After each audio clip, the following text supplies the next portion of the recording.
A partir de este momento, estamos grabando la segunda parte de la clase de la sección C. Entonces, fíjense, uno de los factores más importantes que ustedes van a tener que identificar en este tema es cómo identificar una sustancia por su fortaleza ácida o básica. Entonces, prácticamente,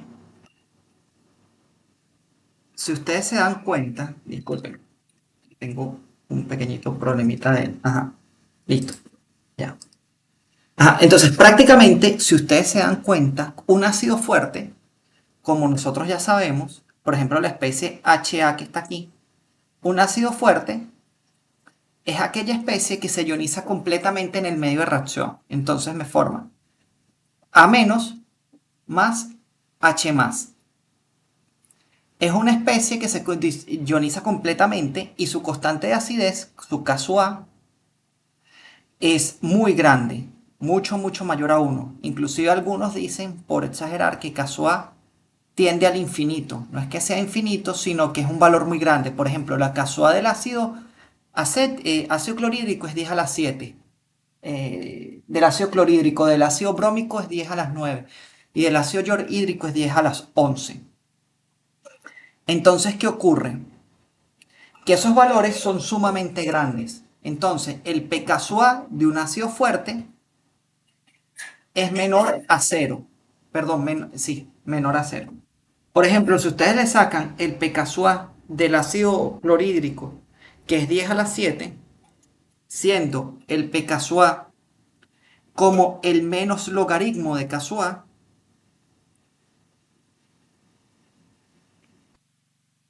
ya, un momento, ese menos logaritmo de Ka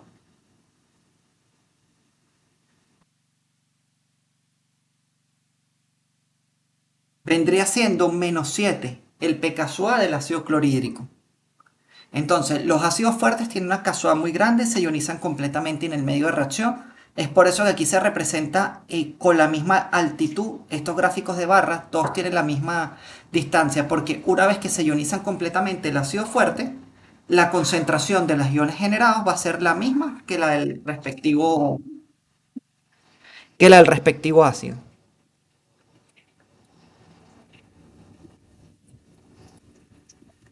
Entonces, en este punto en particular, por ejemplo, si yo tengo el ácido clorhídrico,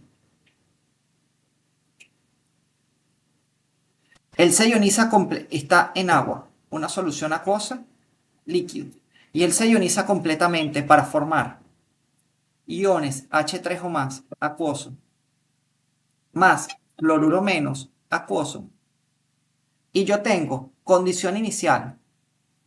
Por ejemplo, tengo una solución 0,1 molar. La concentración de agua no la tomo en cuenta porque la concentración de agua, la densidad del agua 4 grados centígrados alrededor de 1 y su concentración es alrededor de 55,55 molar.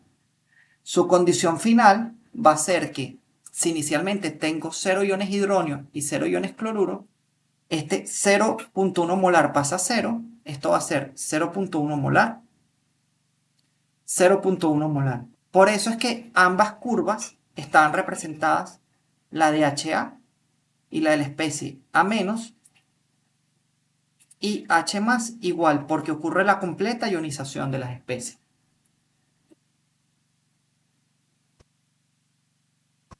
Entonces, eso no ocurre cuando tenemos ácidos débiles, porque los ácidos débiles, una de sus características es que no se ionizan completamente, entonces su constante de acidez casual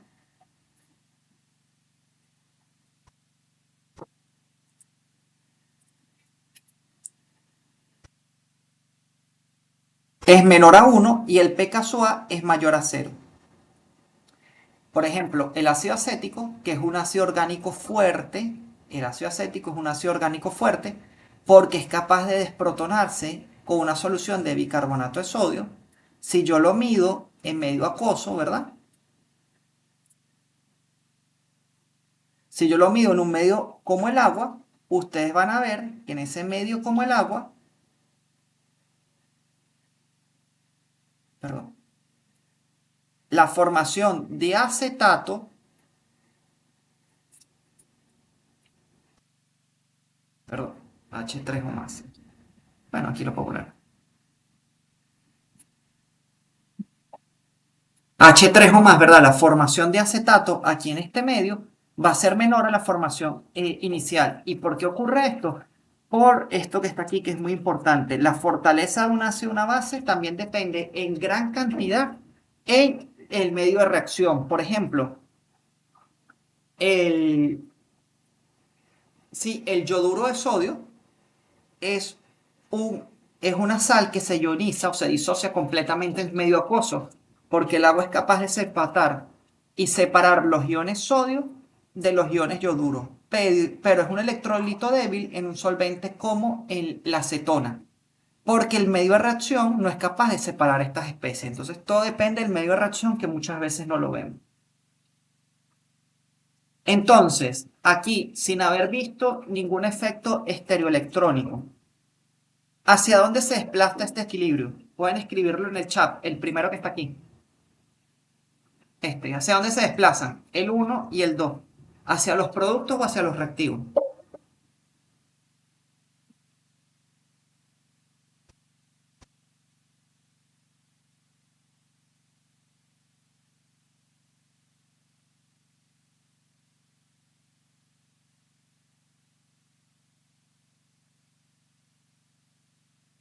Ok, fíjense. Entonces, ¿hacia dónde se desplazaría ese equilibrio? Ya. Entonces, si tenemos esto que está aquí, ya. Ujú.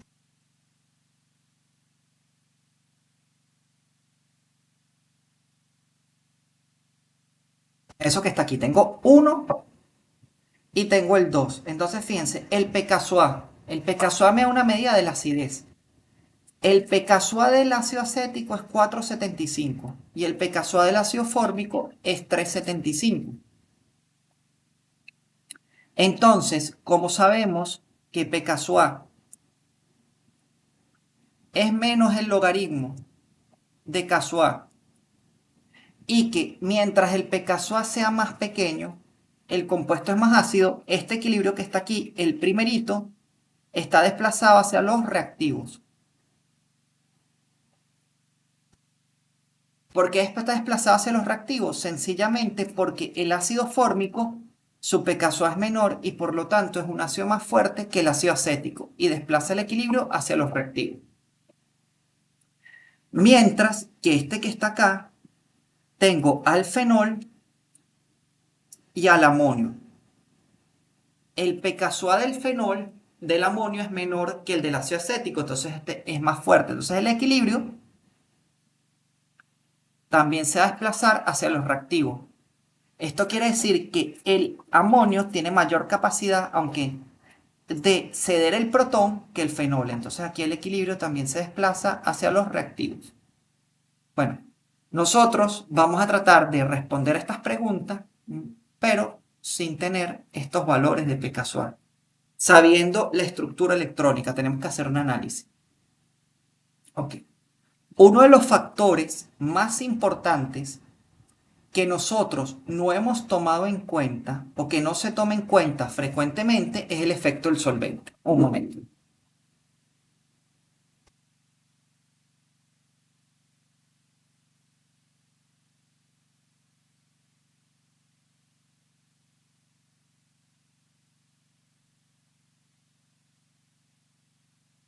Entonces, uno de los factores que no se toma en cuenta frecuentemente es lo que llamaríamos el efecto del solvente.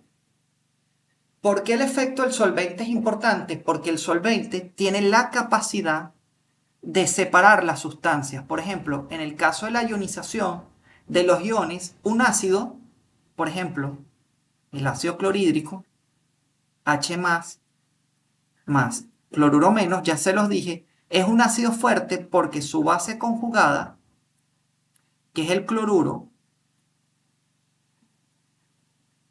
es una base débil, es decir, es una base estable. ¿Y por qué es una base débil o estable? Porque el cloruro no va a tender a protonarse nuevamente para revertir el equilibrio de la reacción. Entonces, mientras mayor sea la constante de permeatividad eléctrica de un solvente, mayor será su capacidad de solvatar y separar cargas, incrementando la acidez del compuesto. Aquí podemos ver fácilmente el efecto del solvente. Fíjense, ACN es acetonitrilo. La constante de permeatividad eléctrica es 37. DMCO es dimetilsulfóxido. La constante de permeatividad eléctrica es 47. Y esto es el agua. La constante de permeatividad eléctrica es 78. Entonces, fíjense cómo el ácido paratoluensulfónico, que esto que está aquí es un ácido fuerte, porque cuando yo pierdo este protón, ¿aquí qué me va a quedar? Sencillamente me va a quedar un átomo de oxígeno cargado negativamente, que puedes localizar esa carga hacia los otros dos grupos de oxígeno por resonancia. Entonces, el ácido paratoluensulfónico, los ácidos sulfónicos, son ácidos orgánicos fuertes en agua. Pero ¿qué ocurre?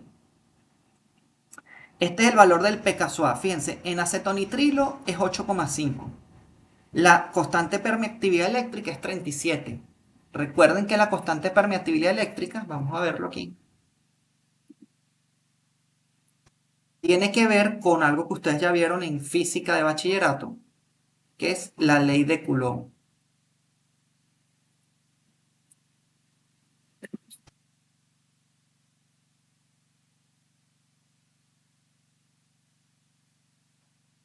¿Okay? La ley de Coulomb. Vamos a ver dónde está la ecuación.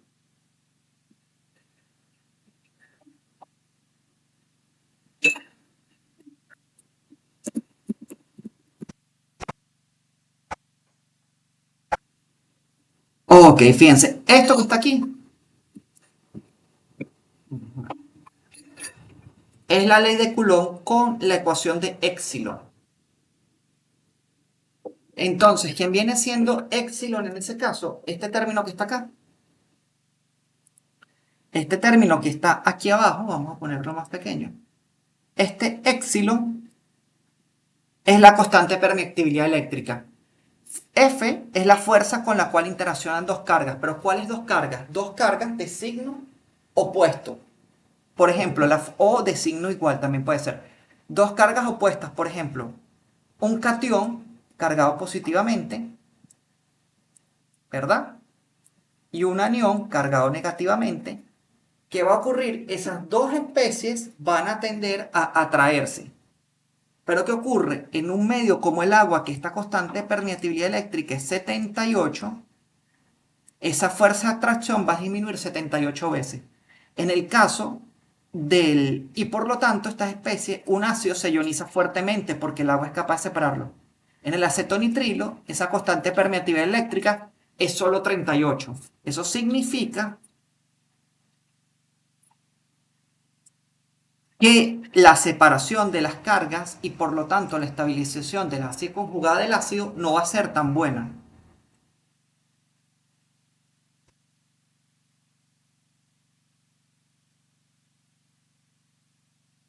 Y por lo tanto va a ocurrir que el ácido paratolueno sulfónico no va a ser un ácido tan fuerte en acetonitrilo ni DMCO como en agua. Igual ocurre con todos los ácidos. Por ejemplo, el 2,4 dinitrofenol, este compuesto que está aquí. Ya.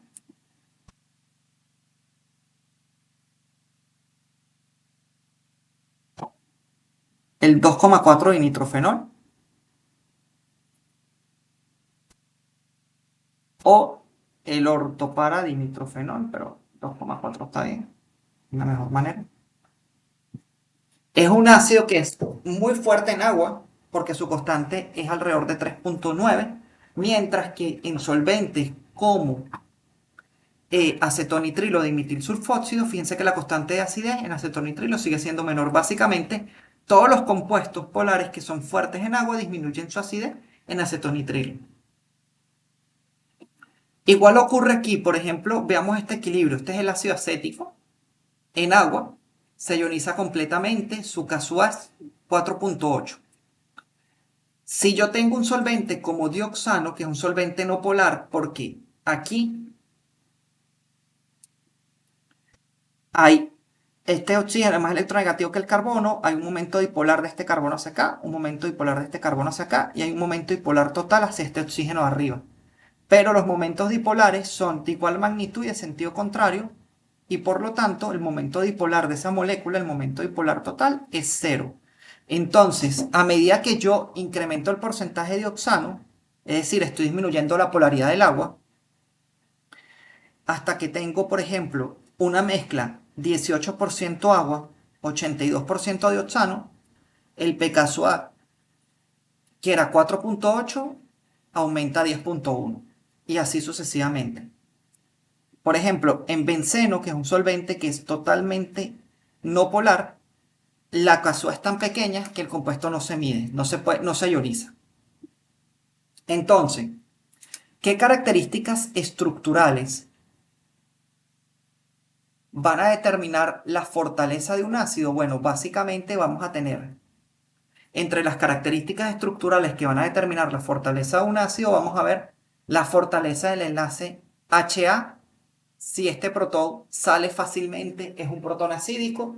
Si ese protón le cuesta salir, es un protón no acídico.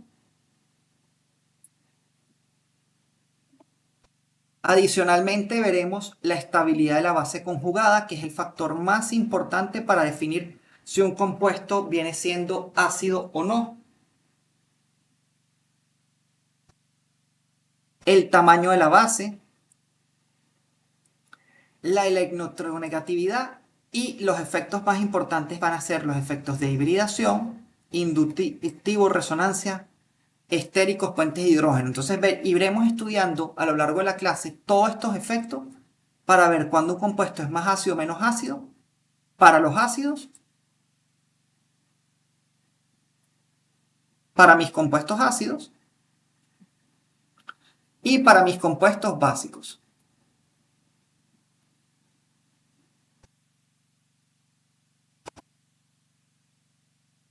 Entonces, el tamaño de la base conjugada.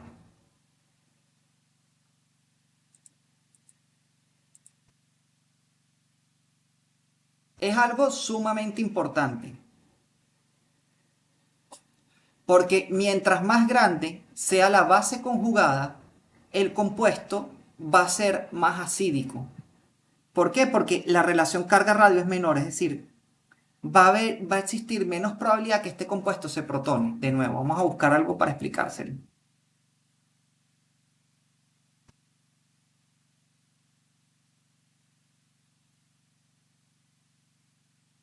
Otra vez la tabla periódica, que es una buena manera de explicar.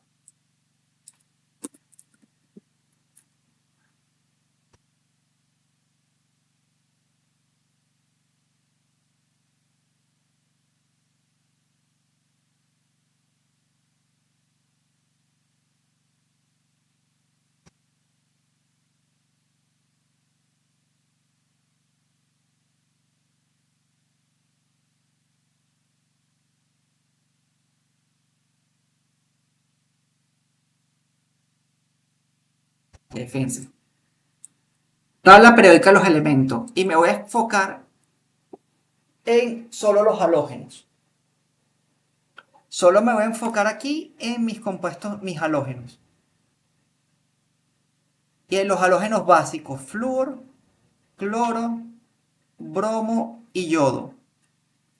Y sus respectivos ácidos, H fluorhídrico, ácido clorhídrico, ácido bromhídrico y ácido clorhídrico. Fíjense, de todos estos ácidos que yo tengo aquí, en medio acuoso, el ácido clorhídrico, bromhídrico y clorhídrico son ácidos fuertes. El ácido fluorhídrico es un ácido débil. ¿Por qué ocurre esto? Porque si vemos esto, por ejemplo, el caso del fluoruro, vamos a comparar los más grandes, el fluoruro y el yoduro. En agua el yoduro se ioniza completamente para dar H3O más iones yoduro. Mientras que en agua, el ácido fluorhídrico se ioniza parcialmente para dar H3 o más iones fluoruro. ¿Qué ocurre? Que si yo comparara el tamaño de los iones, el fluoruro es algo así pequeñito. Tiene una gran densidad de carga negativa concentrada aquí. El cloruro sería algo más grande. El bromuro sería algo aún más grande. Y el yoduro sería algo súper grande, que la carga negativa se distribuye en toda la superficie. ¿Qué ocurre? Que como el flúor es tan chiquito y negativo, apenas él va a estar así con todo su octeto, ¿verdad? Así va a estar el flúor. Apenas pase un protón cerca que él pueda agarrar, él lo va a tomar y va a revertir el equilibrio hacia los reactivos. Entonces, eso hace que mi ácido fluorhídrico sea un ácido sumamente sea un ácido débil en agua con una constante alrededor de -4, mientras que los demás ácidos son ácidos fuertes.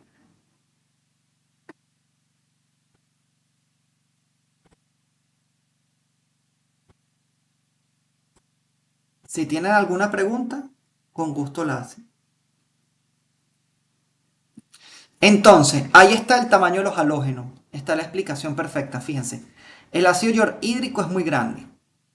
Aparte que es muy grande, también este traslape atómico de los átomos para formar una orbital molecular, en el caso de aquí, del yodo y el hidrógeno, fíjense que aquí es muy débil el enlace. Es mejor en el hidrógeno y el bromo. Pasa a ser mucho mejor en el hidrógeno y el cloro. Y entre el hidrógeno y el flúor es bastante débil. Entonces, ¿qué ocurre? Aquí están las constantes de acidez que les dije, que es esto es 10 a las 7, como les dije, que en el pKa vendría siendo el ácido fluorhídrico 3, el ácido clorhídrico -7, el ácido bromhídrico -9 y el hídrico -11. ¿Qué ocurre? A medida que la base conjugada es más grande, también va, aparte que tiene una relación carga-radio menor, va a ser más estable y por eso es que se incrementa la acidez. La electronegatividad también influye. ¿En qué sentido? Si ustedes se dan cuenta, aquí la electronegatividad en la tabla periódica aumenta de izquierda a derecha y de abajo hacia arriba, siendo el elemento más electronegativo de la tabla periódica la electronegatividad del flúor, que es una escala termodinámica relacionada por Linus Pauling de 4.0. Él es el elemento más electronegativo. Después, si no me equivoco, le viene el oxígeno con 3.5. Y por ahí está el nitrógeno con 3. Pero el elemento más electronegativo de la tabla periódica es el flúor. ¿Qué ocurre? Que cuando yo tengo un enlace hidrógeno-flúor, ¿verdad? El flúor es más electronegativo que el hidrógeno y entonces los electrones de ese enlace deben estar más hacia acá. Y por lo tanto este protón se debería perder más fácilmente. Pero tenemos que considerar otros factores. Si no, fíjense lo que les estoy diciendo.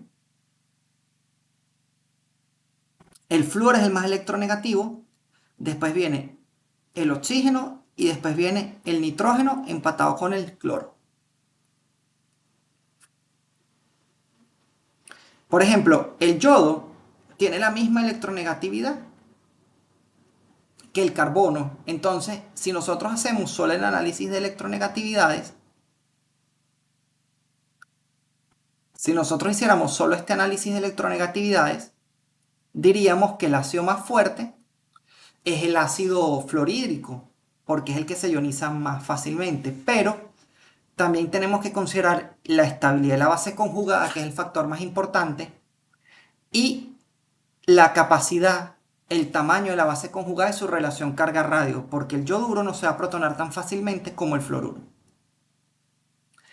Esto básicamente que tenemos aquí sirve si yo comparo en un periodo. Recuérdense que en una tabla periódica esto que está aquí hacia abajo es el grupo que vendría siendo lo que está en vertical y lo que está en horizontal es un periodo. Si yo comparara este periodo y comparara, por ejemplo, al metano, la acidez del metano con la acidez del amoníaco, la acidez del agua o la acidez del ácido fluorhídrico, ahí sí efectivamente mi compuesto más ácido vendría siendo el ácido fluorhídrico. Vamos a ponerlo al revés. ¿Mm? Aquí efectivamente mi compuesto más ácido sería el ácido fluorhídrico. Posteriormente vendría siendo el agua, después el amoníaco y después el metanol por último, pero NH.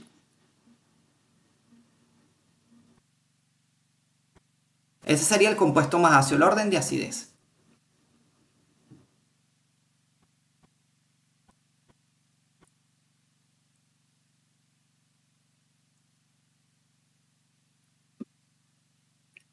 Ok, y la electronegatividad, como les digo, el incremento de la electronegatividad va a hacer que incrementemos, por ejemplo, el ácido fluorhídrico sea un ácido más fuerte porque este protón es más lábil y más fácil de separar que el protón del agua, este a su vez que el protón del amoníaco y este a su vez que el protón del... Perdón, que el protón del metano, que prácticamente es un compuesto que no es polar. Entonces, esto es lo mismo que les estaba explicando. Fíjense el pKa. Recuerden, a medida que el pKa es más pequeño, el compuesto es más ácido. Entonces, el ácido fluorhídrico es un compuesto mucho más ácido que el agua porque el pKa del ácido fluorhídrico es 3 y el del agua es 16. Este a su vez del amoníaco que es 38 y este a su vez del metano que es 48. Ok, otro factor importantísimo, la hibridación. Es un factor muy importante. Mientras el carácter S aumenta, el compuesto va a ser más ácido. ¿Qué es eso del carácter S? Fíjense. Déjenme ver si hay alguna lámina en internet que nos pueda servir.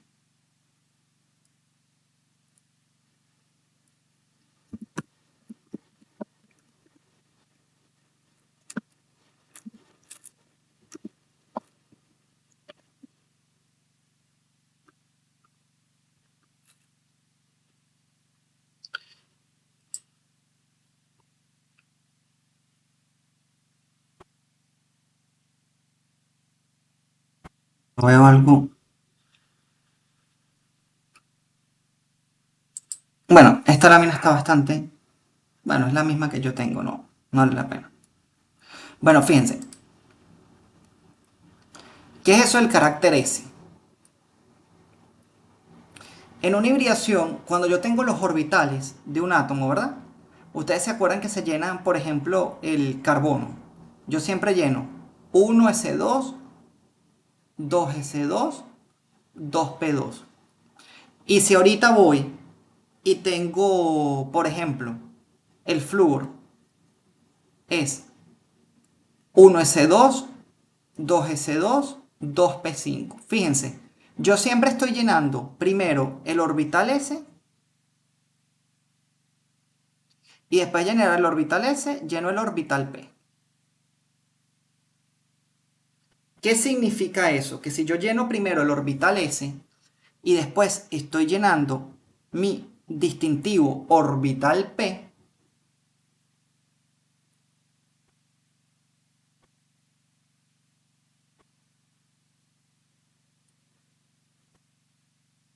Entonces, ¿qué va a ocurrir?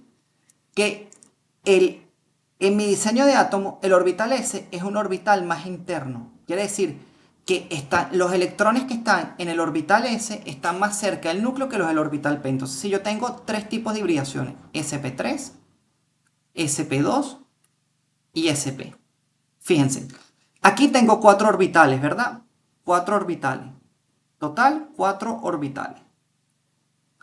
Pero esos cuatro orbitales, uno solo es S. Si yo hago el porcentaje de carácter S, aquí sería 1 entre 4, me da 0,25, que vendría siendo 25%. Si yo hago el carácter de orbital S aquí, en el sp2, ¿verdad? Tengo un orbital S y dos p, serían tres orbitales.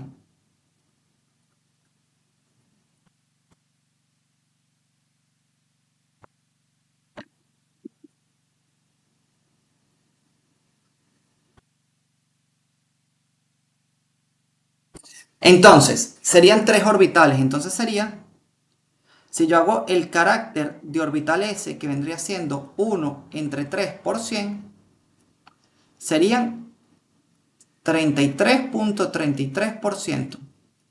Y en este caso, el carácter de orbital en el sp serían solo dos orbitales y sería 1 entre 2 por 100, sería 50%. Entonces, fíjense, a medida que yo aumento el carácter de orbital S, está incrementando la acidez de mi determinado compuesto. Y de ahí es donde salen estos números que están acá.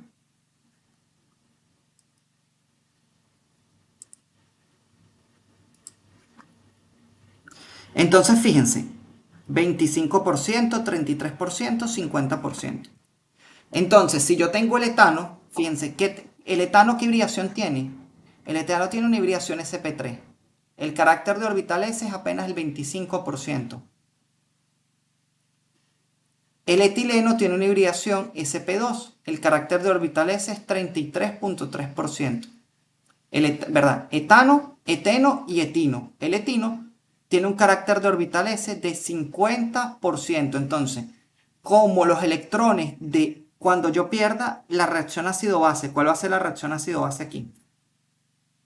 Este señor con una base que tiene que ser una base de esas fuertes de verdad para producir esa ionización, ¿verdad? En ese equilibrio, ¿qué me va a generar?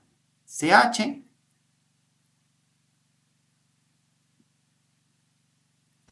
me va a generar un carbanión. Entonces, ¿qué va a ocurrir?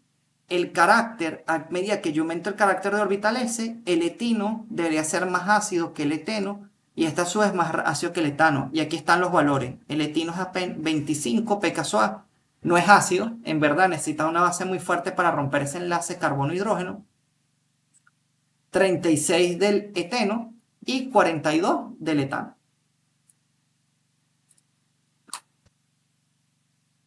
Ok, otro factor sumamente importante y que ustedes ya lo tocaron con el profesor Francisco es la parte de los efectos inductivos.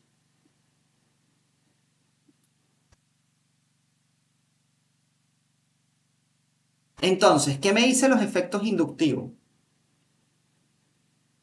Me dicen sencillamente que un compuesto será más ácido, ¿verdad? Mientras tenga mayor efecto inductivo cerca del centro de reacción. ¿Qué es el efecto inductivo? Se relaciona con la tendencia de un sustituyente a donar o atraer densidad electrónica a través del enlace sigma de la molécula. Entonces, si yo comparo la acidez de varios compuestos, por ejemplo, este es el ácido acético, y ahorita ese ácido acético yo le coloco un grupo cloro, fíjense que este señor, el cloruro, va a traer densidad electrónica, porque ¿cuál es el enlace que se pierde? El enlace que se pierde es el enlace carbono-oxígeno. Entonces él va a traer densidad electrónica y por lo tanto, al atraer densidad electrónica, él va a contribuir con la acidez. Déjenme ver algo aquí. Ok, perfecto. Ahorita vamos a hacer unos ejercicios. Entonces, fíjense, acá tengo la especie HA y tengo mi compuesto que es el agua. Y tengo la especie A- y tengo H3 o más. Entonces, ¿qué va a ocurrir? Si yo tengo mi compuesto, ¿verdad? ¿Qué ocurre? Que el cloruro, al ser un grupo que es atractor de densidad electrónica por efecto menos I, que eso hay que aprendérselo porque él es electronegativo, él es dador por resonancia más R, pero recuerden que aquí no hay resonancia porque este carbono tiene hibridación sp3, entonces aquí no opera la resonancia. Él va a traer densidad electrónica y ¿qué va a hacer? Va a estabilizar la base conjugada, va a disminuir esta carga negativa que está aquí y por lo tanto va a favorecer que se pierda el protón acídico. Ok, quiero verlo en unos ejercicios, fíjense, ¿vale? Ok, fíjense aquí, tengo estos tres compuestos, el 1-cloroetano, el 2-cloroetano o el 2-cloro, el ácido 2-cloroetanoico, el ácido 2,2 dicloroetanoico y el ácido 3 sería 2,2,2 tricloroetanoico. Fíjense cómo disminuye la acidez a medida que incremento el número de grupos cloruro. Entonces vamos a ver esto que está acá.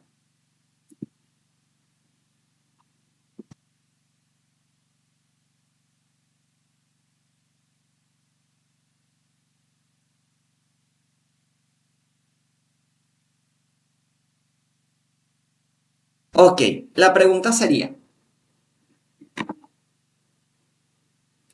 ¿cuál compuesto sería más ácido entre estos tres compuestos? Vamos a ver. Tengo entre estos cuatro el ácido acético, tengo el ácido cloroacético o el 2-cloroacético, el ácido, perdón,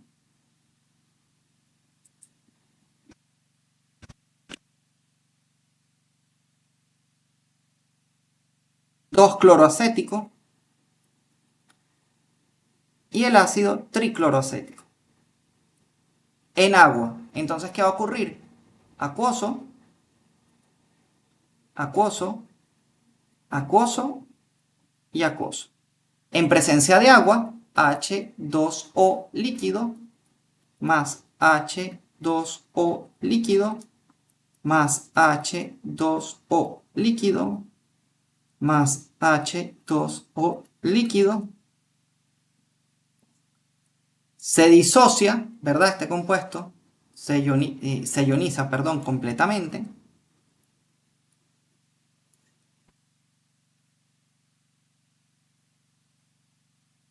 Ya.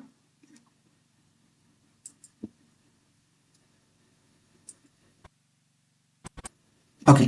Se va a ionizar, ¿verdad? Entonces aquí voy a tener el ácido acético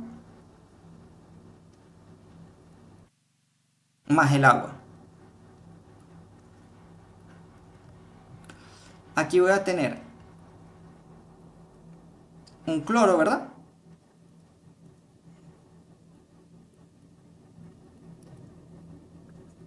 Perdón. ¿Qué agua líquida aquí es?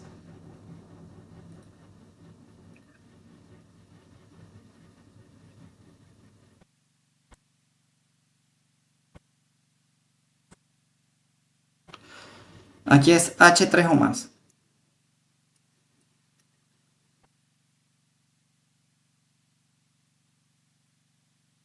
Déjeme mover su pantalla para acá. Listo. Aquí voy a tener este compuesto, el dicloro. Ujú.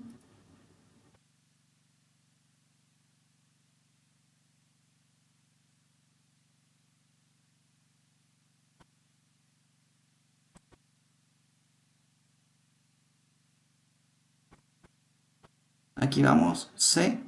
Ujú.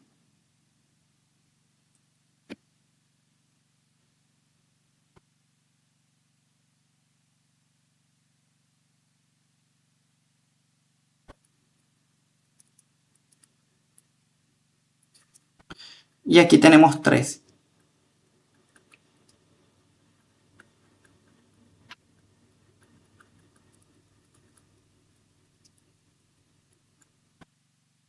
Entonces, ¿qué está ocurriendo aquí?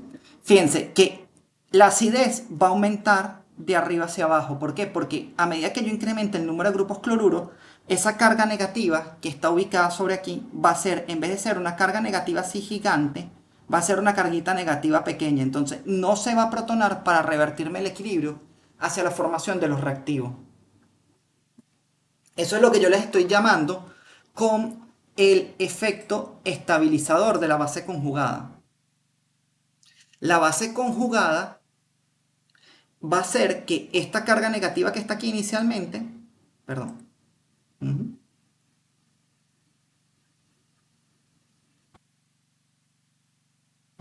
aquí, esta carga negativa disminuya y por lo tanto el equilibrio va a estar desplazado mayor hacia los productos porque la base conjugada es más estable. Entonces, el grupo atractor de densidad electrónica, el cloruro va a traer densidad electrónica. En el cloropropano, cuando tengo el ácido dicloroacético, va a ser mayor y cuando tengo el tricloroacético va a ser mucho mayor. Fíjense cómo disminuye el pKa. Inicialmente el ácido acético tiene un pKa en el caso del ácido acético de 4,74 y si le incremento un cloro, 2,86. Dos cloros, 1,26, tres cloros, 0,64. Fíjense algo importante, las características del efecto inductivo. Es permanente, pero disminuye drásticamente con la distancia. Ok, te hay una pregunta, un momento, ya voy. ¿Mm? Un momentico que hay una pregunta aquí. ¿Mm?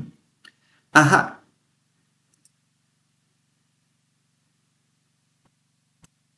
¿Me están escuchando ahorita? ¿Me escuchan? Ok. Yo creo que la grabación sí se escuchó. Voy a recapitular, ¿sí? Por Carlianis. Ok, fíjense. Importante. En el efecto inductivo es sumamente importante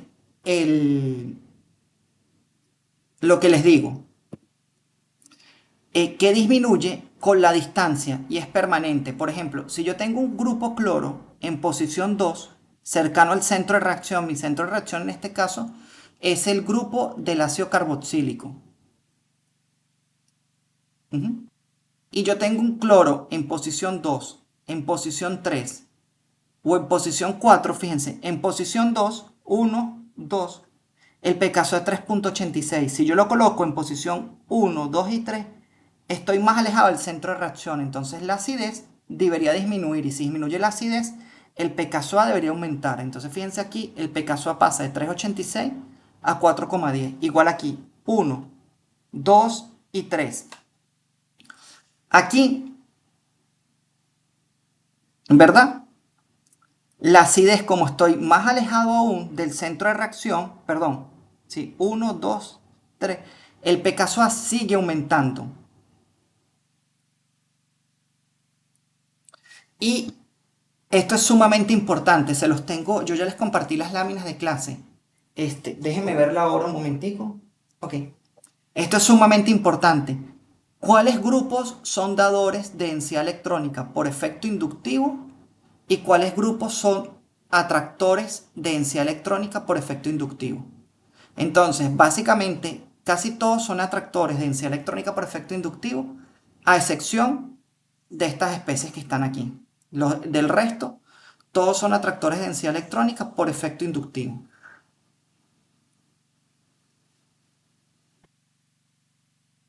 Entonces, fíjense chicos, vamos a dejarlo hasta aquí porque lo que queda es el efecto de resonancia y el efecto de resonancia es un efecto que hay que dedicarle una muy buena clase. Entonces no podemos como tal hacerlo, dejarlo así. O sea, vamos a explicar todo el efecto de resonancia desde el inicio. Entonces nos veríamos en su clase. Sería el próximo lunes, si mal no me equivoco. ¿Tienen alguna duda, alguna pregunta al respecto?